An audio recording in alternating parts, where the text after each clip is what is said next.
ओम शांति। आज बाबा के 4-6-20 के महावाक्य हैं। सबसे पहले हम मुरली का सारांश समझेंगे कि आज बाबा ने मुरली में मुख्य कौन सी बातें बताई हैं। बाबा ने बताया है बेहद की पवित्रता क्या है। बेहद की पवित्रता की परिभाषा बाबा ने केवल एक वाक्य में बहुत गहराई से बता दी है। बेहद की पवित्रता अर्थात एक बाप के सिवाय और कोई भी याद न आए। दूसरा बाबा ने कहा है कि जब तुम बाप से वर्षा लेते हो तो देह के सब संबंधों को छोड़ एक बाप को याद करने का पुरुषार्थ करते हो, और जब वर्षा मिल जाएगा यानी हम सतयुग में चले जाएंगे तो फिर बाप की याद भूल जाएगी। तो ये कितनी वंडरफुल बात है। साथ ही बाबा ने आज टाइटल देते हुए कहा कि तुम बच्चे चैतन्य लाइट हाउस हो। तुम्हारी एक आंख में मुक्ति धाम और दूसरी आंख में जीवन मुक्ति धाम है। तुम्हें ज्ञान का तीसरा नेत्र मिला है, तो ज्ञानवान बन सबको रास्ता बताते चलो। और हम सही मायने में सबको ज्ञान मार्ग का रास्ता बताएंगे, तभी तो हम चैतन्य लाइट हाउस कहलाएंगे। आगे बाबा ने बताए हैं कि तुम गाते हो कि मेरा तो एक दूसरा न कोई, तो वो एक आया हुआ है तो उस पर अब बलिहार जाना चाहिए। अभी बलिहार जाने का समय चल रहा है।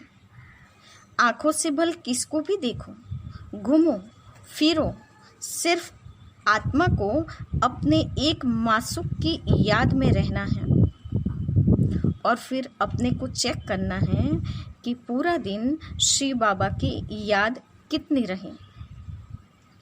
फिर बाबा ने आगे बताया है याद में रहेंगे तो बच्चों को स्वर्ग का पासपोर्ट भी मिलता जाएगा, तो अपने विकर्म विनाश भी कर सकेंगे और साथ ही कर्मातीत अवस्था को भी पा सकते हैं। तो याद से कितने सारे फायदे हो गए। आगे बाबा ने लास्ट में ड्रामा क्या है उस पर भी एक नज़र डालने के लिए कहा है। बाबा ने कहा हम कहते हैं ड्रामा जरूर पुरुषार्थ कराएगा, लेकिन ऐसे नहीं। पुरुषार्थ में ड्रामा यूज नहीं करना है। पुरुषार्थ और प्रारब्ध की बातें आए तो उसमें बड़ा कौन, पुरुषार्थ या प्रारब्ध? तो हमें निसंकोच यह कह सकते हैं कि पुरुषार्थ बड़ा, क्योंकि पुरुषार्थ की ही प्रारब्ध यानी भाग्य बनती है। जैसे एक एग्जाम्पल देखते हैं कि इंजन को हमेशा आगे रखा जाता है और डिब्बे पीछे जोड़े जाते हैं, तभी गाड़ी आगे बढ़ती है। यदि डिब्बे को आगे रखा जाए और इंजन पीछे जोड़ा जाए तो गाड़ी आगे नहीं बढ़ेगी। तो उसी प्रकार बाबा की याद के पुरुषार्थ की बात कभी ड्रामा पर नहीं छोड़नी है, बल्कि पुरुषार्थ पहले रखना है और उसके बाद प्रारब्ध बनती हैं। तो आज से ध्यान रखना है कि हमें पुरुषार्थ करना है, क्योंकि भाग्य का आधार पुरुषार्थ है। अभी हम मुरली शुरू करते हैं। ओम शांति। मीठे बच्चे, अभी तुम्हें बेहद की पवित्रता को धारण करना है। बेहद की पवित्रता अर्थात एक बाप के सिवाय और कोई याद न आए। आज का प्रश्न है बाप से वर्षा लेने के पहले का पुरुषार्थ और उसके बाद की स्थिति में क्या अंतर होता है? प्रश्न समझिए। बाप से वर्षा लेने के पहले का पुरुषार्थ और उसके बाद की स्थिति में क्या अंतर होता है? बाबा का उत्तर है जब तुम बाप से वर्षा लेते हो तो देह के सब संबंधों को छोड़ एक बाप को याद करने का पुरुषार्थ करते हो, और जब वर्षा मिल जाता है तो बाप को ही भूल जाते हो। अभी वर्षा लेना है, इसलिए कोई से भी नया संबंध नहीं जोड़ना है, बाबा बता रहे हैं अभी वर्षा लेने का टाइम चल रहा है, इसीलिए देह और देह के सारे संबंधों को छोड़कर नया कोई भी संबंध जोड़ना नहीं है, नहीं तो भूलने में मुसीबत होगी। यदि नया जोड़ लेंगे तो वापस उसको भूलने का पुरुषार्थ करना पड़ेगा। सब कुछ भूल एक को याद करो तो वर्षा सहज मिल जाएगा। गीत है यह वक्त जा रहा है। गीत के शब्द बहुत ही सुंदर हैं, 2 लाइन हम सुन लेते हैं। किसके लिए रुका है, किसके लिए रुकेगा, करना है जो भी कर ले, ये वक्त जा रहा है। पानी का बुलबुला है इंसान की जिंदगानी, पानी का बुलबुला है इंसान की जिंदगानी, उम्र भर का ये फसाना, पल भर की ये कहानी, ये वक्त जा रहा है, ये वक्त जा रहा है। ये गीत के शब्द ही हमें समझा देता है कि हमें इस संगम पर अपने इस अमूल्य समय को बिना गवाए केवल पुरुषार्थ में सफल करना है। ओम शांति। मीठे मीठे रूहानी बच्चों प्रति बाप समझाते हैं, ज्ञानी और अज्ञानी किस किस को कहा जाता है, ये सिर्फ तुम ब्राह्मण ही जानते हो। ज्ञान है पढ़ाई, जिससे तुम जान गए हो कि हम आत्मा हैं, वह परम पिता परमात्मा है।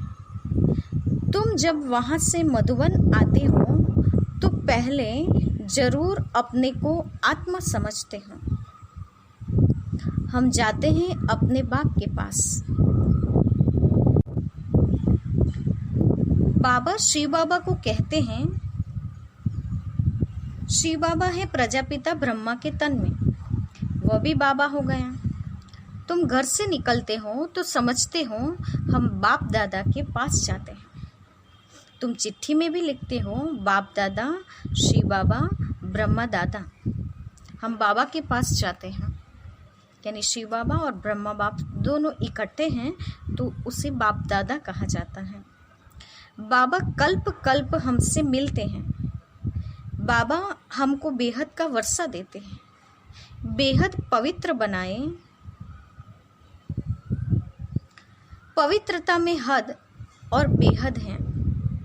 तुम पुरुषार्थ करते हो बेहद पवित्र सतोप्रधान बनने के लिए। नंबरवार तो होते ही हैं। बाबा ने कहा सतोप्रधान स्टेज में सभी पुरुषार्थी हैं, इसीलिए नंबरवार तो सभी होते ही हैं। बेहद पवित्र अर्थात सिवाय एक बेहद के बाप के और कोई की याद न आए। वह बाबा बहुत मीठा है, ऊंचते ऊंच भगवान है और बेहद का बाप है, सभी का बाप है। तुम बच्चों ने ही पहचाना है। बाबा ने कहा शिव बाबा निराकार रूप में सभी आत्माओं का बाप है, लेकिन पहचानने वाले बच्चे हम ही हैं। बेहद का बाप सदैव भारत में ही आते हैं, आकर बेहद का सन्यास कराते हैं। सन्यास भी मुख्य है ना, जिसको वैराग्य कहा जाता है। बाप सारी पुरानी छीछी दुनिया से वैराग्य दिलाते हैं। बाबा बेहद का सन्यास सिखाते हैं, अर्थात सारी पुरानी छीछी दुनिया से वैराग्य दिलाते हैं। बच्चे इनसे बुद्धि योग हटा दो। इनका नाम ही है नर्क, दुखधाम।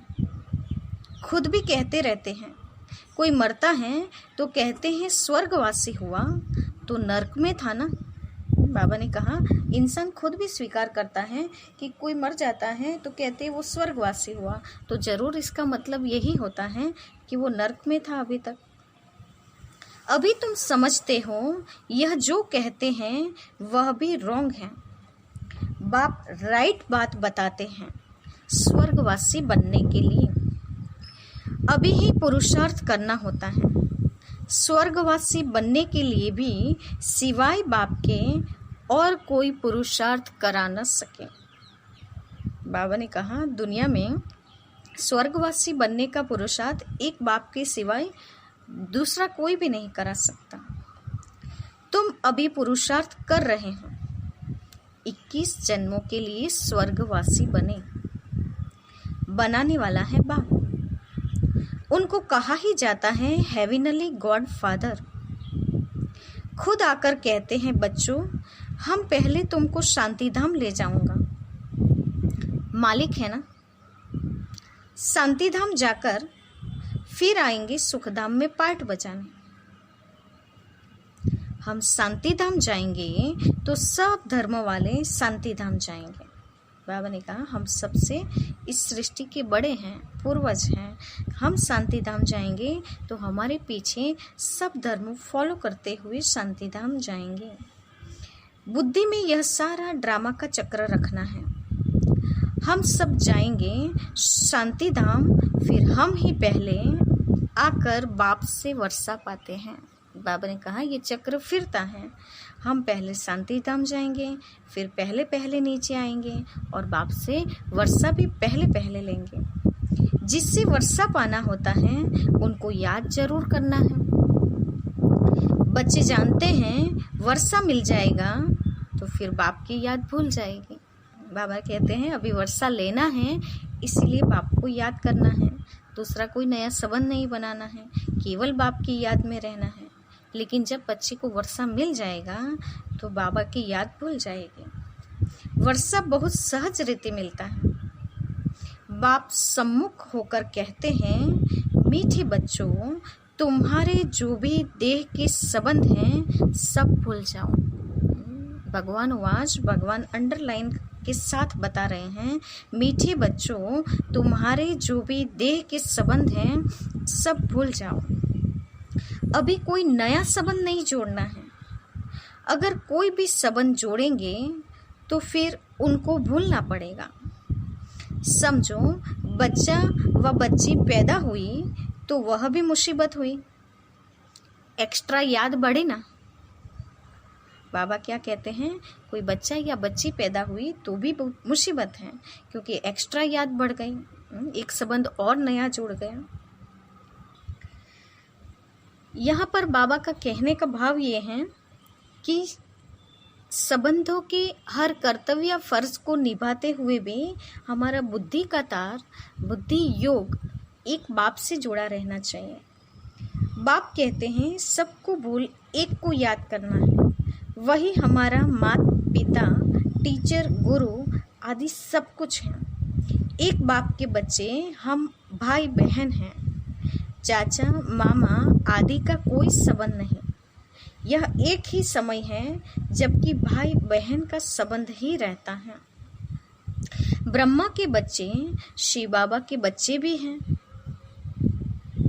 तो पौत्रे पौत्रियां भी हैं। ये तो पक्का बुद्धि में याद आता है ना।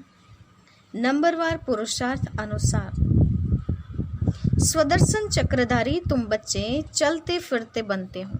बाबा ने कहा चलते फिरते बुद्धि में पूरा चक्र घूमता रहे, ये हमेशा याद रहे।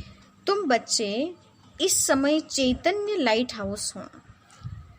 बाबा ने टाइटल दिया, याद रखना है पूरा दिन, हम चैतन्य लाइट हाउस हैं। तुम्हारी एक आंख में मुक्ति धाम और दूसरी आंख में जीवन मुक्ति धाम है। वह लाइट हाउस जड़ होते हैं और तुम हो चैतन्य। तुम्हें ज्ञान का नेत्र मिला है। तुम ज्ञानवान बन सबको रास्ता दिखाते हो। बाप भी तुम्हें पढ़ा रहे हैं। तुम जानते हो यह दुखधाम है। हम अभी संगम पर हैं, बाकी सारी दुनिया कलयुग में है। यहाँ ये दृश्य बुद्धि के सामने खड़ा करें कि पूरी दुनिया हमारे सामने है। हम उससे ऊपर थोड़ी ऊंची पहाड़ी पर यानी संगम पर खड़े हैं और पूरी दुनिया को हम एक पूर्वज होने के नाते योगदान दे रहे हैं। आगे बाबा ने बताया, संगम पर बाप बच्चों के साथ बैठ बात करते हैं और बच्चे ही यहाँ आते हैं। कोई कोई लिखते हैं बाबा फलाने को ले आवे, अच्छा है गुण उठाएगा शायद तीर लग जाए। बाबा कहते हैं कि कई बार बच्चे पूछते हैं कि फलाना बहुत अच्छा है, इसको यहाँ ज्ञान मार्ग में ले आए, वो अपना अच्छा गुण उठाएगा, शायद उन्हें तीर लग जाए। तो बाबा को भी रहम पड़ता है, हो सकता है उसका कल्याण हो जाए। तुम बच्चे जानते हो यह है पुरुषोत्तम संगम युग। इस समय ही तुम पुरुषोत्तम बनते हो। पुरुषोत्तम की संधि अलग करें तो पुरुष प्लस उत्तम, पुरुष यानी आत्मा, तो आत्मा को उत्तम बनाने वाला जो समय है वो पुरुषोत्तम संगम युग है। बाकी कलयुग में सब हैं कनिष्ठ पुरुष, यानी आत्मा अभी अपनी उतरती कला में आ गई है। जो उत्तम पुरुष लक्ष्मी नारायण को नमन करते हैं। बाबा ने कहा अभी हम कनिष्ठ बन गए हैं, हमारी आत्मा की उतरती कला हो गई है, तो बाबा कहते हैं अभी हम सब आत्माएं मंदिरों में जाकर उत्तम पुरुष लक्ष्मी नारायण को जाकर नमन करते हैं। सतयुग में कोई भी किसको नमन नहीं करते हैं। यहाँ की यह सब बातें वहाँ होती नहीं, यह भी बाप समझाते हैं। अच्छी रीति बाप की याद में रहें, सर्विस करेंगे तो आगे चल तुमको साक्षात्कार भी होते रहेंगे। तुम कोई की भी भक्ति आदि नहीं करते हो, तुमको बाप सिर्फ पढ़ाते हैं। घर बैठ आपे ही साक्षात्कार आदि होते रहते हैं। बहुतों को ब्रह्मा का साक्षात्कार होता है, उनके साक्षात्कार के लिए कोई पुरुषार्थ नहीं करते। बेहद का बाप इन द्वारा साक्षात्कार कराते हैं। भक्ति मार्ग में जो जिसमें जैसी भावना रखते हैं उसका साक्षात्कार होता है। अभी तुम्हारी भावना सबसे ऊंची ते ऊंच बाप में है, तो बिगर मेहनत बाप साक्षात्कार कराते रहते हैं। शुरू में कितना ध्यान में जाते थे, आपे ही आपस में बैठ ध्यान में चले जाते थे। कोई भक्ति थोड़ी ही की। बच्चे कभी भक्ति करते हैं क्या? जैसे एक खेल हो गया था, चलो वैकुंठ चले। बाबा ने कहा शुरू में तपस्या करते थे, तो तपस्या में बाबा ने कहा खेल भी हो जाता था कि चलो वैकुंठ चले, सबको वैकुंठ का साक्षात्कार भी हो जाता था। एक दो को देखते चले जाते थे। जो कुछ भी पास्ट हुआ वह फिर रिपीट करेंगे। बाबा ने कहा जो आदि हुआ है वही अंत होना है, अंत में भी वो दृश्य सामने आएंगे। तुम जानते हो हम ही इस धर्म के थे, हम ही आदि सनातन देवी देवता धर्म के थे, ये अभी जान लिया है। सतयुग में पहले पहले यह धर्म है, इसमें बहुत सुख है। बाबा ने कहा देवी देवता धर्म में बहुत सुख है। फिर धीरे धीरे कलाएं कम होती जाती हैं। जो सुख नए मकान में होता है वो पुराने में नहीं होता। थोड़े समय के बाद वह भपका कम हो जाता है। स्वर्ग और नर्क में तो बहुत फर्क है ना। कहाँ स्वर्ग और कहाँ यह नर्क। तुम खुशी में रहते हो, यह भी जानते हो बाप की याद भी पक्की ठहरेगी। हम आत्मा हैं यही भूल जाते हैं तो फिर देह अभिमान में आ जाते हैं। यहाँ बैठे हो तो भी कोशिश करके अपने को आत्मनिश्चय करो तो बाप की याद भी रहेगी। देह में आने से फिर देह के संबंध याद आएंगे। यह एक लॉ है, बाबा ने कहा नियम है। यदि आत्मा समझेंगे तो आत्मा का रूप, आत्मा का गुण, आत्मा की सारी बातें याद आएगी। यदि देह को याद करेंगे तो देह की सारी बातें याद आएगी। तो ये एक नियम बना हुआ है। तुम गाते भी हो मेरा तो एक, दूसरा न कोई। बाबा हम बलिहार जाएंगे, वह अभी समय है एक को ही याद करने का। बाबा ने कहा कि भक्ति में कहते हैं मेरा तो एक, दूसरा न कोई। तो बाबा ने कहा जो वायदा किया था तो अभी वो एक आया हुआ है, उस पर न्योछावर होने का समय अभी चल रहा है, तो अभी उसकी संपूर्ण याद में रहना है। आंखों से भल किसको भी देखो, घूमो फिरो, सिर्फ अपने को आत्मा समझ बाप को याद करना है। हाँ, शरीर निर्वाह अर्थ कर्म भी करना है। परंतु हाथों से काम करते दिल बाप की याद में रहे। आत्मा को अपने माशूक को ही याद करना है। बाबा के साथ आज का संबंध आशिक और माशूक का, कि मैं आत्म आशिक एक परमात्मा माशूक की याद में खो जाऊं। कोई किसी सखी से प्रीत हो जाती है तो फिर उनकी याद ठहर जाती है ना, फिर वह रग टूटने में बड़ी मुश्किलात होती है। पूछते हैं बाबा यह क्या है? अरे तुम नाम रूप में क्यों फंसते हो? बाबा ने कहा एक तो तुम देह अभिमानी बनते हो और दूसरा फिर तुम्हारा कोई पास्ट का हिसाब किताब हो, वह धोखा देता है। बाप कहते हैं इन आंखों से जो कुछ देखते हो उनमें बुद्धि न जाए। तुम्हारी बुद्धि में यह रहे कि हमको शिव बाबा पढ़ाते हैं। ऐसे बहुत बच्चे हैं जो यहाँ बैठे भी बाप को कभी याद नहीं करते। कई तो यहाँ बैठे भी याद में नहीं रह सकते। तो अपने को देखना चाहिए हमने कितना शिव बाबा को याद किया। बाबा ने कहा अपने आप से सवाल पूछना चाहिए कि हमने शिव बाबा को कितना याद किया, नहीं तो चार्ट में रौला पड़ जाएगा। तो बाबा ने कहा अपना अपना याद का चार्ट क्या है वो चेक करना चाहिए। भगवान कहते हैं मीठे बच्चे मुझे याद करो, अपने पास नोट करो, जब चाहे याद में बैठ जाओ।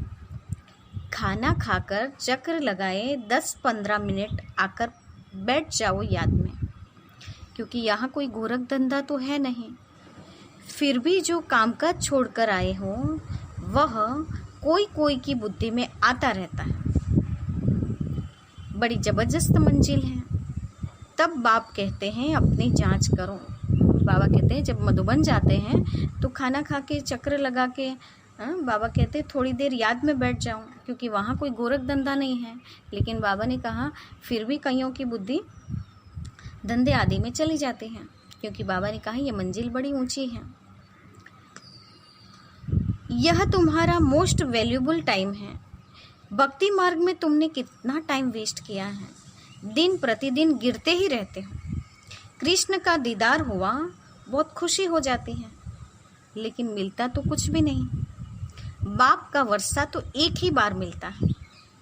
अब बाप कहते हैं मेरी याद में रहो तो तुम्हारे जन्म जन्मांतर के पाप मिट जाएं। स्वर्ग का पासपोर्ट उन्हीं बच्चों को मिलता है जो याद में रह अपने विकर्मों को विनाश कर कर्मातीत अवस्था को पाते हैं, नहीं तो बहुत सजा खानी पड़ते हैं।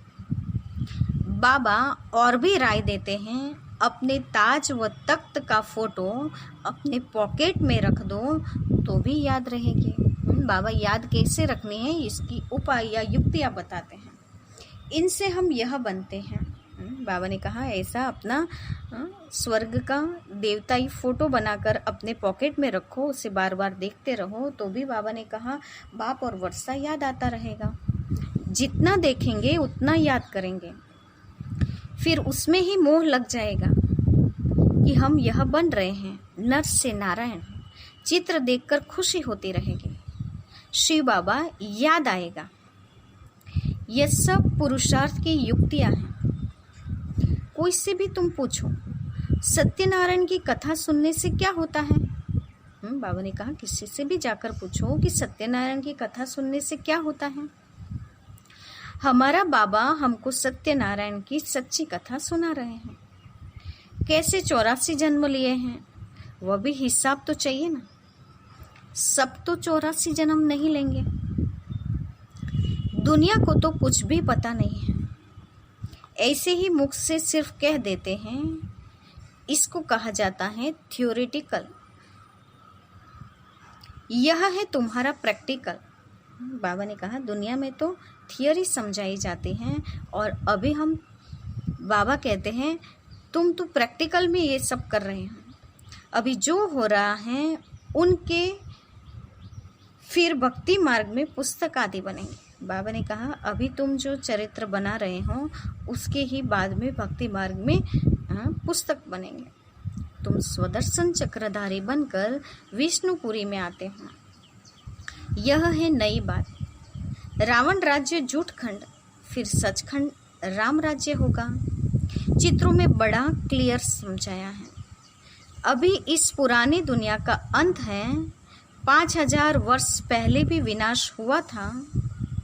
साइंसदान जो भी हैं उन्हों को ख्याल में आता है कि हमको कोई प्रेरक है जो हम यह सब करते रहते हैं। बाबा ने कहा बॉम्ब शादी बनाने वाले को अंदर में ख्याल रहता है कि हमको कोई प्रेरित कर रहा है ये सब बनाने के लिए। समझते भी हैं हम यह करेंगे तो इनसे सब खत्म हो जाएंगे, परंतु वो परवश हैं, डर लगा हुआ है। समझते हैं घर बैठे एक बॉम्ब छोड़ेंगे तो खत्म कर देंगे। एरोप्लेन, पेट्रोल आदि की भी दरकार नहीं रहेगी। विनाश तो जरूर होना ही है। नई दुनिया सतयुग था। क्राइस्ट से 3000 वर्ष पहले स्वर्ग था, फिर अब स्वर्ग की स्थापना हो रही है। आगे चल सब समझेंगे। तुम जानते हो स्थापना जरूर होनी है, इसमें तो पाई का भी संशय नहीं है। ये ड्रामा चलता रहता है, कल्प पहले मुआफिक। ड्रामा जरूर पुरुषार्थ कराएगा। ऐसे भी नहीं जो ड्रामा में होगा सो होगा। बाबा ने कहा ऐसा नहीं कि ड्रामा में होगा वो होगा, पुरुषार्थ तो करना पड़े। फिर पूछते हैं पुरुषार्थ बड़ा या प्रारब्ध बड़े? तो जरूर कहेंगे पुरुषार्थ बड़ा, क्योंकि पुरुषार्थ की ही प्रारब्ध बनेगी। पुरुषार्थ बिगर कभी कोई रह न सके। तुम पुरुषार्थ कर रहे हो ना? कहाँ कहाँ से बच्चे आते हैं, पुरुषार्थ करते हैं, कहते हैं बाबा हम भूल जाते हैं। अरे शिव बाबा तुमको कहते हैं मुझे याद करो। किसको कहा? मुझ आत्मा को कहा। बाप आत्माओं से ही बात करते हैं। शिव बाबा ही पतित पावन हैं, यह आत्मा भी उनसे सुनती हैं। तुम बच्चों को यह पक्का निश्चय रहना चाहिए कि बेहद का बाप हमको विश्व का मालिक बनाते हैं। वह है ऊंचे ते ऊंच, प्यारे ते प्यारा बाप। भक्ति मार्ग में उनको ही याद करते थे। गाते भी हैं तुम्हारी गति मति न्यारी है। तो जरूर मत दी थी, यानी बाबा कहते हैं भगवान के लिए गाते हैं तुम्हारी गतमत न्यारी है, तो जरूर भगवान ने कभी न कभी आकर मत दी होगी। अब तुम्हारी बुद्धि में है इतने सब मनुष्य मात्र वापिस घर जाएंगे। विचार करो कितनी आत्माएं हैं, सबका सिजरा है। सब आत्माएं फिर नंबरवार जाकर बैठेंगे। बाबा कहते हैं सब आत्माएं परम धाम में सेक्शन वाइज नंबरवार जाकर बैठेंगे। क्लास ट्रांसफर होता है ना, तो नंबरवार बैठना पड़ता है। तुम भी नंबरवार जाते हो। छोटी बिंदी आत्मा नंबरवार जाकर बैठेगी, फिर नंबरवार आएगी पार्ट में। जैसे बाबा ने कहा नंबरवार जाएगी, वैसे ही पार्ट में नंबरवार उतरेगी। यह है रुद्रमाला। बाप कहते हैं इतने करोड़ आत्माओं की मेरी माला है, ऊपर में मैं फूल हूँ। फिर पार्ट बजाने के लिए सब यहाँ ही आए हैं। ये ड्रामा बना हुआ है। कहा भी जाता है बना बनाया ड्रामा है। कैसे यह ड्रामा चलता है सो तुम जानते हो। सबको यही बताओ कि अपने को आत्मा समझ बाप को याद करो तो तुम्हारे विकर्म विनाश होंगे, फिर तुम चले जाएंगे। यह मेहनत है, सबको रास्ता बताना है, ये तुम्हारा फर्ज है। तुम कोई देहधारी में नहीं फंसाते। बाप तो कहते हैं मुझे याद करो तो पाप भस्म हो जाएंगे। बाप डायरेक्शन देते हैं सो तो करना पड़ेगा। पूछने की क्या बात। कैसे भी करके याद जरूर करो, इसमें बाबा क्या कृपा करेंगे। याद तुमको करना है, वर्षा तुमको लेना है। बाप स्वर्ग का रचयिता है तो जरूर स्वर्ग का वर्षा मिलेगा। अभी तुम जानते हो ये जाड़ पुराना हो गया है, इसीलिए इस पुरानी दुनिया से वैराग्य है। इनको कहा जाता है बेहद का वैराग्य। वह हठ योगियों का है हद का वैराग्य। वह बेहद का वैराग्य सिखला न सके। बेहद के वैराग्य वाले फिर हद का कैसे सिखलाएंगे? बाबा ने कहा सन्यासी बेहद का वैराग्य नहीं सिखला सकते, और बाप बेहद की बातें सिखाते हैं तो वो हद की बातें नहीं सिखला सकते, वो बेहद का वैराग्य ही सिखलाएंगे। अब बाप कहते हैं सिकिलते बच्चे, तो तुम भी कहते हो कितना सिकिलता बाप है। सिकिलता यानी बहुत लंबे समय के बाद मिला हुआ। तो बाप और बच्चे बहुत लंबे काल के बाद मिले हैं। 63 जन्म बाप को याद किया है। बस हमारा तो एक बाप, दूसरा न कोई। अच्छा, मीठे मीठे सिकिलते बच्चों के प्रति माता पिता बाप दादा का याद प्यार और गुड मॉर्निंग। रूहानी बाप की रूहानी बच्चों को नमस्ते। हम रूहानी बच्चों की रूहानी माता पिता बाप दादा को याद प्यार और नमस्ते।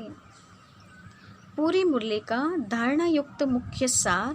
पहली पॉइंट, स्वर्ग में जाने का पासपोर्ट लेने के लिए बाप की याद से अपने विकर्मों को विनाश कर कर्मातीत अवस्था बनानी है। सजाओं से बचने का पुरुषार्थ करना है। दूसरी पॉइंट, ज्ञानवान बन सबको रास्ता बताना है। चैतन्य लाइट हाउस बनना है। एक आंख में शांति धाम, दूसरी आंख में सुखधाम रहे। इस दुख धाम को भूल जाना है। आज का वरदान है, अपने डबल लाइट स्वरूप द्वारा आने वाले विघ्नों को पार करने वाले तीव्र पुरुषार्थी भव। अपने डबल लाइट स्वरूप द्वारा आने वाले विघ्न को पार करने वाले तीव्र पुरुषार्थी भव। वरदान का स्पष्टीकरण है, आने वाले विघ्नों में थकने व दिल शिकस्त होने के बजाय सेकंड में स्वयं के आत्मिक ज्योति स्वरूप और निमित्त भाव के डबल लाइट स्वरूप द्वारा सेकंड में हाई जंप दो। विघ्न रूपी पत्थर को तोड़ने में समय नहीं गवाओ। जंप लगाओ और सेकंड में पार हो जाओ। थोड़ी सी विस्मृति के कारण सहज मार्ग को मुश्किल नहीं बनाओ। अपने जीवन की भविष्य श्रेष्ठ मंजिल को स्पष्ट देखते हुए तीव्र पुरुषार्थी बनो। जिस नज़र से बाप दादा व विश्व आपको देख रही हैं, उसी श्रेष्ठ स्वरूप में सदा स्थित रहो। बाबा ने आज वरदान में कहा है कि विघ्नों से थकने या दिल शिकस्त होने के बजाय आत्मिक ज्योति स्वरूप और निमित्त भाव की डबल लाइट स्वरूप द्वारा हाई जंप दो। विघ्नों के पत्थर को तोड़ने में बाबा ने कहा समय नहीं गवाओ, लेकिन सेकंड में जंप लगाकर पार हो जाओ, तब तीव्र पुरुषार्थी बन सकेंगे। स्लोगन है, सदा खुश रहना और खुशी बांटना, यही सबसे बड़ा शान है। सदा खुश रहना और खुशी बांटना, यही सबसे बड़ा शान है। ओम शांति।